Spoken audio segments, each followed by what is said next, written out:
오늘 우리가 읽은 창세기 22장, 우리 장로님도 이제 찬양을 여호와 이레 그 찬양으로 이제 준비를 해주시는데, 여호와 이레라는 것은 이제 준비하다라는 뜻이에요. 준비되다. 그래서 오늘은 우리가 창세기 22장을 보게 되는데요. 이제 여호와 이레의 하나님을 이제 배우게 됩니다. 아브라함을 이제 시험하시는 하나님에 대해서 우리가 배우게 되는데, PPT를 띄워주시면은 1절과 2절에 보면은 이렇게 기록이 되어 있습니다. 1절, 2절 우리 다 함께 읽어볼까요? 성경을 보시기 바랍니다. 1절, 2절, 22장 1절, 2절 시작. 그 일 후에 하나님이 아브라함을 시험하시려고 그를 부르시되 아브라함아 하시니, 그가 이르되 내가 여기 있나이다. 여호와께서 이르시되 내 아들 내 사랑하는 독자 이삭을 데리고 모리아 땅으로 가서 내가 내게 알려준 한 산 거기서 그를 번제로 드리라. 아멘. 하나님께서 아브라함에게 나타나셔서 갑자기 하시는 말씀이 내 사랑하는 독자 이삭을 데리고, 그냥 내 아들을 데려오가 아니고, 이 말씀도 참 어떻게 보면은 하나님께서 의도하는 바가 있는 것 같아요. 내 사랑하는 독자, 이 얼마나 이 기도해서 얻은 자식입니까? 25년이나 무려 25년이나 기다리고 그냥 기다리는 끝에 하나님께서 주신 독자입니다. 독자는 무슨 뜻이에요? 하나밖에 없는 아들이죠. 그 아들, 이제, 이 아들한테 내가 다 물려주고, 하나님이 주시는 기업도 다 물려주고, 복도 다 줄 것이다. 이렇게 이제 생각하고 있는데, 어느 날 갑자기 하나님께서 나타나셔서, 내 아들, 내 사랑하는 독자 이삭을 데리고 가서 뭐 하라고 했어요? 번제로 드리라고 했어요, 번제. 자, 번제로 드리라고 하는데, 근데 이제 이렇게 하신 이유가 무엇이라고요? 22장 1절에 뭐 하시기 위해서? 시험하려고, 시험. 그래서 시험이라는 뜻이 히브리어로 이제 니사입니다. 니사. PPT 계속 띄워주세요. 제가 내리라고 하지 않으면 계속 PPT를 띄워주세요. 제 얼굴을 올릴 필요는 없어요. 공부 시간이기 때문에. 자, 그래서 니사라는 것은 무엇을 입증하기 위해서 시험하는 걸 의미해요. 뭘 입증하기 위해서. 그럼 아브라함한테는 하나님께서 무엇을 입증하도록 시험하고 있는 겁니까? 아브라함의 믿음을 입증하도록 시험을 하는 거예요.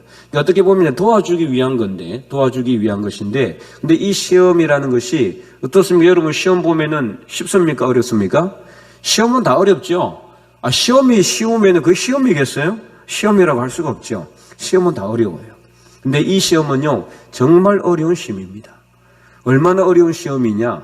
이거는 하나님과 아브라함의 관계를 통해서도 너무나 어려운 시험일 수밖에 없어요. 왜냐하면은 하나님이 내가 분명히 아들을 주겠다. 그 아들에게 모든 것을 내가 물려주겠다. 이렇게 약속을 해놓고는 이제는 그 아들을 번제로 드리라고 그러잖아요. 그러니까 이게 도대체 이해할 수 있는 그런 게 아니에요. 그래서 하나님께서 그거에 대해서 자초지종 설명도 안 했어요. 내가 이게 다 알아서 해줄 테니까 걱정하지 말고 가라. 이것도 아니에요. 그냥 번제로 드리라. 번제로. 이렇게 대뜸 이렇게 말씀하면은 여러분들 여기에 대해서 오케이, 알겠습니다. 이렇게 할 만한 사람이 있겠어요?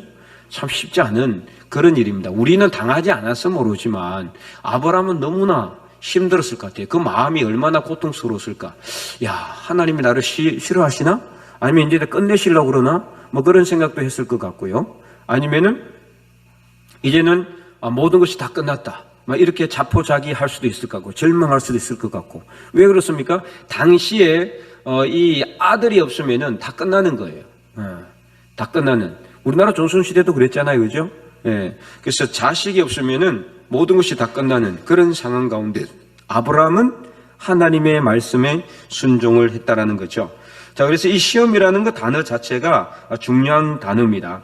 그 일 후에 하나님이 아브라함을 시험하시려고 그를 부르셨다. 그래서 시험, 니사라는 이 단어가 성경에 하나님에 대해서 이렇게 사용되면은 하나님의 어떤 이 경외함을 이렇게 깎아내리는 것을 의미하지만, 하나님이 사람한테 쓰는 이 시험이란 니사라는 단어를 사용하면은 하나님이 그 사람의 믿음을 검증하기 위해서, 훈련하기 위해서 시험하는 것을 말한다는 거예요. 그래서 하나님께서는 아브라함의 아브라함의 믿음을 시험하기 위해서 이렇게 하고 있다는 거죠. 그래서 이제 이런 내용이 많이 있어요. 하나님께서 사사기 2장과 3장에 보면은 가나안 족속을 가나안 족속을 가지고 누구를 시험하는 겁니까? 이스라엘 민족들을 시험하기 위해서 가나안 족속들을 사용하셨다. 자, 분명히 단어가 나와요. 사사기 3장 4절 한번 펴보도록 하겠습니다. 사사기 3장 4절.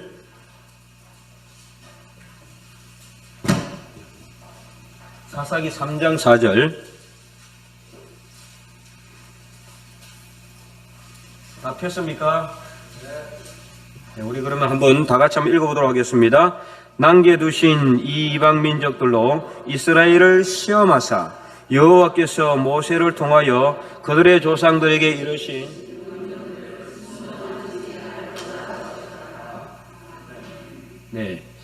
시험이라는 단어가 나오죠.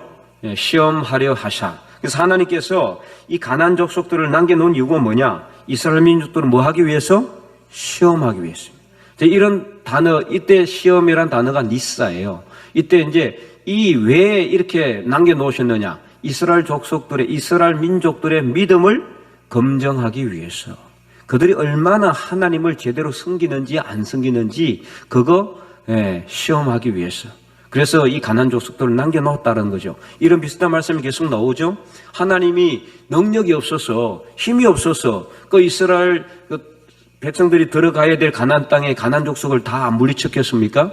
하나님이 한 방이면 끝나는 겁니다. 그러나 하나님은 남겨놨어요. 이유는 이스라엘 백성들을 시험하기 위해서입니다. 오늘도 우리도 마찬가지예요. 하나님이 뭐를 남겨놨어요? 이 땅에 안 믿는 사람들, 우리를 비난하는 사람들, 특별히 이단들도 남겨놨어요. 그래서 어떻게 해요? 우리로 하여금 뭐 나게 한다? 질투나게 하는 거예요. 그래서 우리 믿음이 더욱더 강하게 이단들도 저렇게 열심히 하는데 우리는 더 열심히 해야 된다는 그런 어떤 의욕을 가지도록 하기 위해서 이런 자꾸 거치는 것, 돌뿌리 같은 것, 걸려 넘어지는 것, 옆구리에 가시 같은 것, 이런 것들을 남겨놨어요. 그래서 우리로 하여금 자극을 받도록 하기 위해서 자극받아서 믿음이 성장하도록 하기 위해서 이런 것을 자꾸 남겨놓는. 자, 만약에 우리 앞길이 완전히 형통하고 평탄해가지고 아무 걸릴 거 없다. 이러면 우리 믿음이 성장이 되겠어요? 될까요? 안 될까요? 잘 안 됩니다. 절대로 안 돼요. 그래서 길가의 잡초가 안 죽는 이유가 뭘까요? 끝없이 밟히니까 이 잡초는 자꾸만 죽어가니까 안 죽기 위해서 끝까지 생존력을 가지고. 근데 온실 속의 하초는 어떻습니까? 추운 겨울에 문 열어놓으면 어떻습니까? 그 다음날 싹 죽었습니다. 싹 죽어 있어요. 그러나 길가의 잡초는요, 절대 안 죽어요. 워낙 단련이 돼가지고, 하도 밟혀가지고, 웬만큼 그냥 쭉 뽑아도 뿌리 안 뽑히면 안 죽습니다. 또 나중에 또 싹이 또 납니다. 이런 강인한 믿음의 뿌리를 가지도록 하기 위해서 하나님은 오늘도 우리 앞에 뭘 놔둔다? 거치는 것, 걸리는 것, 이런 것들, 가나안 족속과 같은 안 믿는 사람들로 하여금 자꾸 우리를 대적하게 하고, 우리를 비난하게 하고, 또는 이단들을 통해 가지고 우리를 자꾸 어떻게 해요? 부추기는 거죠. 근데 그걸 통해서 보면서 잘한다 이러고 있으면 안 되는 거예요. 그러니까 우리가 열심히 힘을 내서 믿음을 성장시켜야 된다. 자, 그 다음에 역대하 32장 31절에도 똑같은 내용이 나와 있습니다. 역대하를 한번 펴보겠습니다. 많이 있는데 내가 몇 개만 이제 이렇게 여러분들한테 샘플로 보여드리는 겁니다.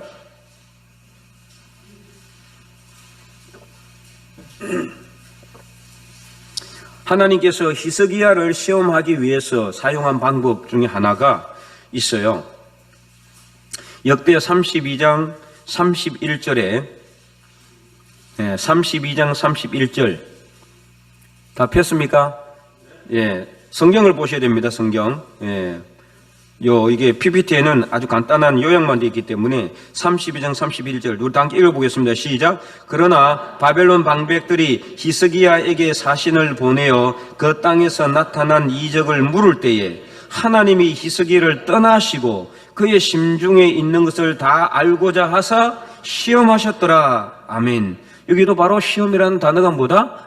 니사입니다. 니사. 그래서 시험하는 거. 바벨론 방백들이 이렇게 히스기야를 방문을 했죠. 히스기야가 이제 죽을 병이 걸렸다가 어떻게 돼요? 살아났습니다. 그래서 그를 병문안하기 위해서 바벨론 방백들이 방문을 했어요. 그런데 하나님이 그때 잠시 동안 어떻게 했다? 히스기야를 떠나셨다. 이유가 뭐라고요? 히스기야 마음을 시험하기 위해서. 그런데 히스기야는 이때 실수합니다. 히스기야도 실수를 해요. 그래서 마음이 너무나 교만해져 있었어요. 히스기야가 하나님이 엄청난 복을 주셨거든요. 그만큼 또 믿음의 사람이었어요. 히스기야가 얼마나 이렇게 남유다에서 정말 선한 왕이었죠. 철저하게 성경 개혁을 하고 하나님 말씀 중심으로 문제만 있으면 늘 하나님께 기도하는 그런 믿음의 사람이었기 때문에 하나님의 많은 복을 주셨는데, 근데 너무 마음이 교만해져 가지고 이 바벨론 방백이 오니까 어떻게 했습니까? 그들에게 하지 말아야 될 것을 했죠. 그게 뭐예요? 왕궁에 있는 모든 것을 다 구경시켜줬어요. 쉽게 말하면은 오늘날 우리나라 말로 한다면은 우리나라에 이제 적국이 북한에 어떤 누가 왔는데 그 사람 데리고 온 청와대를 다 돌아다니면서 군사 기밀까지 싹 보여준 거, 이런 거와 마찬가지. 나중에 이제 히스기야가 책망을 받죠. 이제 이사야 선지자한테 책망을 받는데, 그러나 어쨌든 간에 그 마음을 시험하기 위해서 하나님께서 이렇게 한다라는 거예요. 그러니까 우리도 잘 알아야 돼. 어떻게 한다? 하나님이 지금 나를 시험하고 있을 수도 있다. 시험하고 있을 수도 있다. 그러니까 항상 우리는 어떻게 해야 됩니까? 마음을 낮춰야 됩니다. 마음을 낮추고 겸손하게 낮아져 있으면은요, 항상 누구를 바라보게 되어 있습니까? 하나님을 바라보게 되어 있어요. 그러니까 하나님이 떠나버리니까 이 히스기야가 누구한테 기도 안 했어요? 하나님, 그렇게 열심히 기도하던 사람이 이 바벨론 방백들이 왔을 때 하나님께 기도해서, 하나님, 내가 이거 어떻게 해야 될까요? 이 사람들한테 이거 다 보여줘도 될까요, 말까요? 이렇게 기도해야 되는데 평상시에 얼마나 많이 기도했습니까? 그렇게 기도하면서 하나님께 받은 복을 받아 누렸던 그 왕이 이때는 기도 안 해요. 왜냐? 하나님이 떠났기 때문입니다. 그래서 우리는 늘 마음을 낮춰야 돼. 교만해져 있으면 안 돼. 교만해져 있으니까 결국에는 다 보여주고, 나중에 그게 빌미가 돼가지고 결국에는 바빌론의 침략을 받게 되죠. 어쨌든 간에 이렇게 하나님께서는 우리를 시험하신다. 아브라함을 시험하신 것처럼 오늘 우리도 시험하시는 겁니다. 그래서 시험을 받을 때에 우리는 어떻게 알 수 있느냐? 영적으로 민감해져 있어야 지금 내가 시험을 받고 있는지 없는지를 깨닫게 되는 거예요. 영적으로 민감해져 있지 않으면요, 내가 시험을 받는지 두드려 맞는지 아무도 몰라요. 영적으로 무감각해져 있으면은 내가 지금 맞고 있는지 두드려 맞는지 제대로 되는 건지도 모르는 거예요. 이게 이제 영적 무감각의 어떤 그런 병이에요. 영적으로 무감각해져 있으면은 내가 지금 잘 돼 있는지 잘 나가는지도 모르고 문제가 있는지 없는지도 몰라요. 그러니까 항상 영적으로 민감해져 있어야 돼요. 그래서 늘 영적으로 깨어 있어요. 그거는 뭐냐? 기도하는 겁니다. 말씀 안에 들어가고 예배를 사모하고 기본적인 신앙생활만 잘 해도 영적으로 우리가 민감해져 있을 수 있습니다. 그러면은 어떤 일이 있을 때, 이거는 하나님이 지금 나를 시험하는구나, 딱 깨닫게 돼 있어요. 그건 누가 이야기 안 해줍니다. 오직 자기만 알 수 있어요. 하나님과 나만 아는 거죠. 그러니까 본인이 스스로 그것을 갖다가 깨우쳐 나가야 되지 누가 가르쳐 줄 수 있는 게 아닙니다. 훈련을 통해서 할 수 있는 것도 아니고, 이거는 며칠 동안 합숙훈련 해가지고 한 달 동안 하면은 영적으로 확 그냥 되냐? 이것도 아니에요. 늘 우리가 항상 깨어 기도하고 말씀 안에 우리가 서 있어야 됩니다. 그때 우리는 알게 됩니다. 어떤 때가 하나님이 나를 시험하는 때고 지금이 사탄 마귀가 나를 시험하는 때고, 이것을 정확하게 영적 분별력을 가지게 된다 이거예요. 그러면 거기에 적절하게 대처할 수가 있어요. 하나님이 시험을 하는 때면은 더 낮아져서 하나님을 바라보면 되는 것이고, 사탄 마귀가 나를 시험하는 것이면은 예수 그리스도의 이름으로 물리치면 되는 거죠. 그러니까 영적 분별력을 가져야 우리가 어떤 상황에서 어떻게 대처해 나갈 수 있는가를 우리가 알게 된다 이거예요.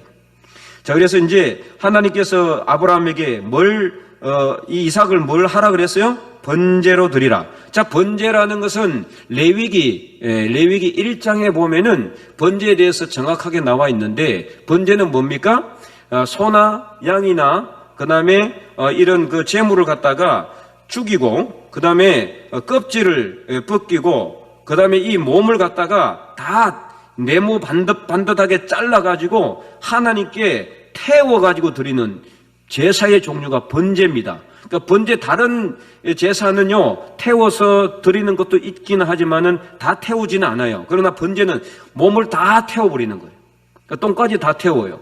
피만 흘리고 피만 제단 주변에 흘리고 그 몸은 싹 다 태워가지고 하나님께 드리게. 그래서 번제의 의미는 뭐냐? 헌신의 의미예요. 헌신.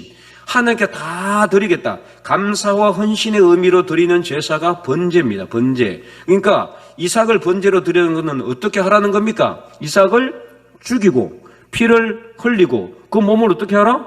잘라가지고 태워서 하나님께 드리라는 거 아닙니까? 도대체 이게 소나 양이나 아니면은 짐승도 아니고 이거 어떻게 사람은, 그것도 자기 아들 아닙니까? 하나님이 25년 동안이나 기다려가지고 하나님이 주신 귀한 아들 중에 사랑하는 아들 독자를 갖다가 번제로 드리라니 도대체 이것을 이거 해야 되냐 말아야 되냐. 어떻게 했습니까? 아브라함은 그대로 행했다는 거죠. 그래서 하나님의 시험은요 우리에게 뭘 주느냐? 첫째는 아픔을 줍니다. 고통이 있어요. 예, 결국에는 아픔과 고통이 있단 말이에요. 이 아픔과 고통이 없으면 절대로 새로운 생명에 태어나지 않습니다. 그렇잖아요? 여러분 남자는 모르지만 여자분들은 다 알죠. 출산을 하신 분들은 아시잖아요. 그 한 생명이 잉태될 때까지 그 고통은 아무도 모르는 거죠. 예. 저는 이제 제가 저번에도 말씀을 한번 이야기했지만은 요로결석 한번 걸렸을 때 그 고통이 뭐 출산의 고통하고 비슷하다. 우리 문병원 권사님이 그렇게 이야기를 하시더라고요. 예, 목사님 그 고통이 출산의 고통과 비슷합니다. 그래서 저는 겪어봤어요. 이 아픔이라는 게 얼마나 고통이 있느냐. 그래서 오늘 우리가 고난 주간이 시작되는 종료주일에 말씀을 우리가 받기로 했지만은 이 예수님의 길을 걸어가는 것 자체가 고난입니다. 아픔이 없을 수가 없어요. 고통이 있습니다. 근데 아픔도 없고 고통도 없고 그냥 편안한 상황에서 우리가 신앙생활하면 얼마나 좋겠습니까? 그러나 이것을 그렇지 않았어. 성경은 그렇게 이야기를 하지 않고 예수님도 그 길을 가지 않았어요. 만약에 예수님께서 우리를 구원하시는 길을 아주 쉽고 편안하게 그렇게 갔으면 우리도 얼마나 편하고 쉽겠어요. 그죠? 예, 그러나 그렇진 않습니다. 이 세상의 우주 만물의 법칙이 그래요. 새로운 생명이 잉태하기에는 엄청난 고통이 있는 겁니다. 엄청난 고통. 그 고통을 감내해야지 그 생명이, 새로운 생명이 태어나는 것처럼 오늘 우리도 마찬가지예요. 하나님의 시험을 받기에는 많은 아픔과 고통이 있다. 아브라함이 아마 칼로 직접 몸을 찌르지는 않아도 자기의 그 폐부를 찌르는 듯한 것은 아픔과 고통을 느끼면서 이삭을 데리고 아마 모리아 산으로 갔을 겁니다. 그렇지 않겠습니까, 여러분? 내 아들을 갖다가 지금 죽여가지고 불에 태워가지고 하나님께 제사로 드려야 되는데, 인신제사입니다. 그야말로 인신제사. 그래야 되는데 지금 그 아픔이 아무리 하나님이지만, 아니 하나님이 주셔놓고는 이제는 또 번제로 드리라니, 이 도대체 그것을 갖다가 이해하는 것조차도 힘들고 그것을 바치기에는 너무나 큰 아픔과 고통이 있었다. 그러나 마지막에는 뭐가 있다? 엄청난 믿음의 성장이 이루어진다. 이것을 알아야 되는 거죠. 자, 그래서 다음 페이지에 아브라함 어떻게 했습니까? 3절에서 10절까지 보면은 3절, 우리 3절 한번 읽어보도록 하겠습니다. 3절 말씀. 아브라함이 아침에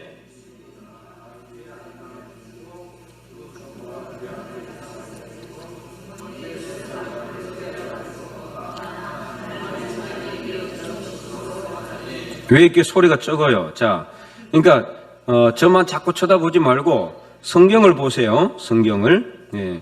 이제 성경 공부할 때는 계속 성경을 잘 봐야 됩니다. 성경. 어디 지금 하고 있는지. 자, 3절 다시 한 번 더 큰 목소리로 읽어보겠습니다. 시작. 아브라함이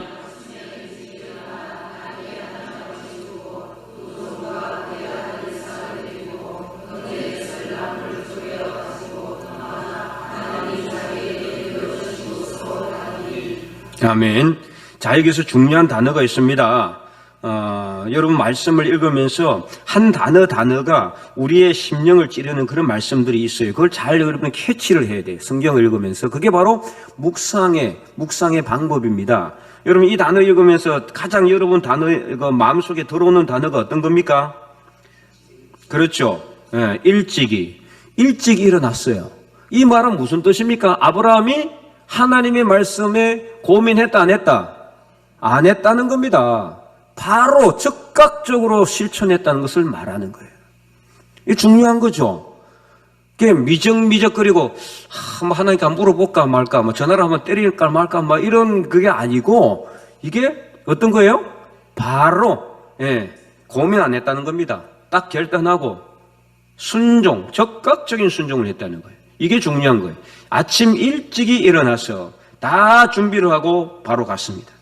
그리고 그는 하나님 앞에 이삭을 제물로 드리려고 하고 있는 겁니다. 자, 그래서 10절을 보기 바랍니다. 10절. 우리 10절을 읽어볼까요? 시작. 손을 내밀어 칼을 잡고 그 아들을 잡으려고 하니, 실제로 이거는 죽인 거나 마찬가지예요. 그죠? 이는 무엇을 의미하느냐? 자, 여기서 중요한 거, 우리가 내가 죽이려고 신용만 해도 하나님께서 안 기뻐하시겠나?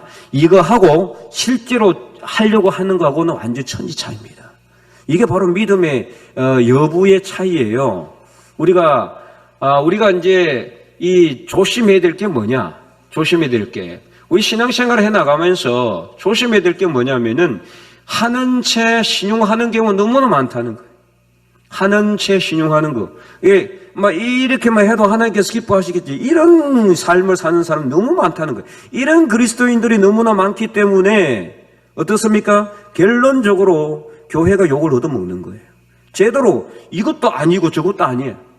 실제 죽이지도 못하고 안 죽이지도 못하고 아무것도 아닌 그런. 그래서 이 하나님께서, 성령께서 아시아 7교회에 편지를 하면서 그 두아디라 교회에게 한 경고가 뭡니까? 뭐죠? 차지도 않고 뜨겁지도 아니하면은 토하여 내쳐버린다. 우리가 차지도 않고 뜨겁지도 않는 삶을 살면 안 됩니다. 미지근한 신앙생활, 하는 채 하는 신용. 아브라함은 하는 채 신용을 하지 않았어요. 직접 잡아서 아들 독자를 칼로 찌르려고 했습니다. 이런 믿음의 삶을 하나님은 우리에게 요구하신다는 거예요. 근데 이게 정말 시험이, 그래서 아까 이 시험이 그냥 시험이 아니라는 겁니다. 그냥 시험이 아니라는 거예요. 그러니까 하나님은 우리에게 이런 그냥 대강 그냥 하는 채 하는 신용을 하는 그런 신앙을 요구하는 것이 아니라 절대적인 신앙을 요구한다. 절대적인 신앙. 아들도 하나님께 바칠 수 있는 그런 신앙. 하나님께서 주실 때는 내 다 하나님께 바치겠다. 그래 놓고는 나중에는 아들도 주기 싫고 다른 것도 주기 싫고 있는 거 그냥 대강 있는 채 하는 채 신용만 하는 그런 신앙생활에서는 안 된다는 겁니다. 그래서 이 시험이라는 단어가요, 이게 그냥 우리가 이렇게 대강 해서는 되는 그런 게 아니에요. 절대적인 신앙이 필요한 것이 바로 이 시험이라는 겁니다. 그래서 아들을 잡으려고 하니까 11절에 여호와의 사자가 하늘에서부터 그를 불러 이르시되 아브라함아 부르시는 겁니다. 그리고는 12절 우리 한번 읽어보도록 하겠습니다. 사자가 이르시되 그 아이에게 내 손을 대지 말라. 그에게 아무 일도 하지 말라. 내가 내 아들 독자지도 내게 아끼지 아니하였으니 내가 이제야 내가 하나님을 경외하는 줄을 아노라. 아멘. 네. 그래서 하나님은 이제 아브라함의 믿음을 인정하시는 거죠. 하나님을 경외하는 줄을 내가 안다. 자, 여기서 결국에는 하나님께서 14절에 뭐를 준비하십니까? 한번 읽어보겠습니다. 아브라함이 그 땅 이름을 여호와 이레라 하였으므로 오늘까지 사람들이 이르기를 여호와의 산에서 준비되리라 하였더라. 아멘. 네, 여호와 이레. 그래서 하나님께서 준비를 하셨다라는 거죠. 이레라는 것은 우리나라 말이 아니라 히브리어 언어입니다. 히브리어 언어로 이레는 준비되다라는 뜻이에요. 준비되다. 누가 준비한다는 겁니까? 하나님이 준비하는 겁니다. 하나님께서 모든 것을 준비하신다. 그래서 오늘 우리가 14절 말씀을 읽은 겁니다. 아브라함이 그 땅 이름을 여호와 이레라 이렇게 이제 불렀고 그곳에서 하나님께서 모든 것을 준비하시더라는 것이죠. 자, 그래서 하나님은 지금 아브라함의 뭘 인정하느냐? 하나님의 믿음을 인정하면서 하나님이 아브라함을 경외하는 것을 인정하고 있습니다. 자, 다음 페이지 보면은 하나님을 경외하는 것은 어떤 것인가? 경외라는 단어는 야레, 히브리어로 야레라는 건데 하나님 앞에서 우리 자신의 부족함을 철저히 통감하면서 하나님을 경건하게 바라보는 그런 시각을 경외한다라고 해요. 경외. 그래서 성경에 보면은 경외하다, 경외하나 이런 경외라는 단어가 수없이 많이 쓰여 있죠. 억수로 많이 나와 있는 단어 중에 하나가 바로 경외심. 구약에서 특히 많이 나와요. 경외라는 단어. 경외하도록 하기 위해서. 그래서 하나님이 이스라엘 백성들을 이끌어내신 이유도 뭐다? 하나님을 경외하도록 하기 위해서. 그 경외라는 단어가 뭐다? 우리 인간의 연약함을 철저하게 통감하면 할수록 내 앞에 서 계시는 하나님은 완전하신 하나님, 창조주 하나님, 전지전능하신 하나님이신 것을 우리가 느낄 수밖에 없는 그 두려움, 그게 바로 경외라는 거예요. 경외. 그래서 이거는 그냥 단순하게 겁을 집어먹고 막 두려워하는 그런 게 아니라 나는 하나님 앞에서 아무것도 아닌 존재일 수밖에 없고 하나님은 나의 삶을 지배하고 나의 삶을 이끌어 가시고 나의 삶의 주인이 될 수밖에 없는 그런 하나님을 내가 고백하는 그 순간 바로 그것이 하나님을 경외하는 겁니다. 그러니까 하나님을 경외하게 되면은 어떻습니까? 우리는 죄를 지을 수가 없어요. 그 하나님 앞에 어떻게 죄를 지을 수 있겠어요? 그래서 요셉 같은 경우도 하나님을 경외하는 삶을 살았죠. 다윗도 그렇잖아요. 철저하게 믿음의 사람들은 다 하나님을 경외하는 삶을 살았어요. 왜냐? 하나님을 경외하면은 그만큼 자신은 낮아지고 하나님을 바라볼 수밖에 없기 때문에 아브라함도 그런 하나님을 믿었다라는 거죠. 그래서 이제야 내가 하나님을 경외하는 줄을 아노라. 하나님은 아브라함의 경외심을 인정해 줬다는 거죠. 그래서 그러면 어떻게 할 때 우리가 여호와 이레를 경험하게 되는가? 어떻게 할 때 하나님이 우리를 도와주시고 우리에게 필요한 것을 예배하시고 그래서 모든 것을 준비한다는 것을 경험하게 될까요? 자, 맨 처음에 가로는 어떨까요? 하나님의, 그 다음에 이게 그렇게 잘하시지. 내가 각 준 적도 없는데. 답을 다 이야기해놓고는 뭐, 네. 네. 그래도 어쨌든 잘 맞추시네요. 맞습니다. 하나님의 말씀에 순종하고 경외할 때, 그때 어떤 하나님을 우리가 경험하게 된다? 여호와 이레의 하나님을 경험하게 된다. 이건 내 말이 아니고 성경에 나와 있는 내용을 내가 그냥 정리한 것밖에 없어요. 그죠? 예. 이 성경에 이렇게 나와 있잖아요. 이제 네가 나를 경외한 줄을 아노라 하고 뭘 준비했습니까? 순양을 준비했다. 그러니까 여호와 이레를 경험하기 위해서는 첫째는 어떻게 된다? 하나님의 말씀에 순종. 둘째는 하나님을 경외. 예. 딱 두 가지입니다. 하나님 말씀에 철저하게 순종하고 하나님을 경외할 때 하나님은 항상 우리에게 필요한 것을 공급하시고 예비하실 줄을 믿으시기 바랍니다. 예. 자, 그래서 여기서 이제 우리는 한 가지 생각이 들 게 있어요. 아브라함과 그다음에 아브라함이 이전에 아브라함의 조카 롯과의 관계를 보면은 어떤 순종이냐? 아브라함은 어떤 순종이에요? 적극적인 순종을 했어요. 그런데 롯은 어땠어요? 지체하는 순종을 했죠. 그것도 질질 끌었죠, 그죠?